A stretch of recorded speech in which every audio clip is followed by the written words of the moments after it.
कहानी पहली रात का पहला एहसास। श्रेया और आदित्य की शादी की शाम का सूरज ढल चुका था। परिवार वालों ने उन्हें एक सुंदर सा कमरा सजाकर दिया था। कमरे में गुलाब की पंखुड़ियां बिछाई गई थीं और हल्की हल्की मोमबत्तियों की रोशनी ने माहौल को और भी खास बना दिया था। श्रेया अपने घूंघट में बैठी घबराहट से अपने हाथ मसल रही थी। उसका दिल तेजी से धड़क रहा था, जैसे खुद को सांत्वना दे रही हो। आदित्य ने धीरे से दरवाजा खोला और अंदर कदम रखा। उसने अपनी दुल्हन को देखा, जो लाल रंग की साड़ी में किसी परी से कम नहीं लग रही थी। आदित्य ने धीरे से श्रेया का घूंघट उठाया। दोनों की नजरें मिली और एक अजीब सा खामोशी का पल आया, जिसमें दोनों एक दूसरे के एहसास में खो गए। आदित्य ने उसकी घबराहट को भांपते हुए उसे आराम देने के लिए उसका हाथ थाम लिया। श्रेया, मुझे पता है कि तुम इस नए रिश्ते में थोड़ा असहज महसूस कर रही हो, पर यकीन मानो, मैं तुम्हारे साथ हूं और तुम्हें पूरी इज्जत और प्यार दूंगा, आदित्य ने उसे नरमी से समझाया। श्रेया ने उसकी बातों को महसूस करते हुए हल्की मुस्कान दी और धीरे से बोली, आदित्य, मुझे भरोसा है तुम पर।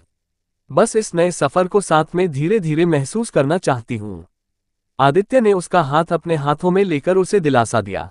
दोनों ने धीरे धीरे अपने दिल की बातें की, अपने सपनों और उम्मीदों को एक दूसरे के साथ साझा किया। इस तरह वे दोनों एक दूसरे के और करीब आए। अगली सुबह जब श्रेया की आंख खुली तो उसने देखा कि आदित्य पहले से जाग चुका था और बालकनी में खड़ा था। हल्की धूप उसके चेहरे पर पड़ रही थी और वह काफी शांत और सुकून में दिख रहा था।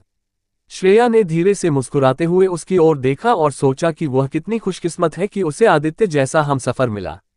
उसी समय आदित्य ने मुड़कर देखा कि श्रेया जाग चुकी है।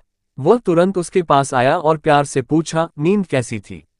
श्रेया ने शर्माते हुए जवाब दिया, बहुत अच्छी। तुमसे बात करके बहुत अच्छा लगा। आदित्य ने मुस्कुराते हुए कहा, मुझे भी। मुझे लगा था कि पहली रात को थोड़ा अजीब लगेगा, पर तुमने तो सब कुछ इतना आसान बना दिया। फिर आदित्य ने श्रेया से कहा, चलो आज हम कहीं बाहर चलते हैं। तुम्हारे पसंदीदा जगहें देखते हैं। श्रेया को ये सुनकर बहुत अच्छा लगा। शादी की भागदौड़ के बाद वे दोनों एक दूसरे के साथ वक्त बिताना चाहते थे। दिन भर दोनों ने मस्ती की, हंसी मजाक किया और एक दूसरे के साथ अपने पलों को संजोया। शाम को जब दोनों घर वापस लौटे तो आदित्य ने श्रेया का हाथ थामकर कहा, श्रेया, मेरे लिए यह शादी सिर्फ एक रस्म नहीं है। तुम मेरी जिंदगी हो और मैं चाहता हूं कि हम एक दूसरे के साथ हर पल जिएं, हर खुशी और हर मुश्किल में। श्रेया की आंखों में खुशी के आंसू थे। उसने धीरे से कहा, आदित्य, मैं भी तुम्हारे साथ हूं हर कदम पर। तुमने मुझे जो अपनापन और प्यार दिया है, उसके लिए मैं हमेशा तुम्हारी आभारी रहूंगी। उस पल ने उनके रिश्ते को और भी गहरा बना दिया। अब वे सिर्फ एक दूसरे के साथी नहीं थे, बल्कि एक दूसरे की ताकत भी बन चुके थे।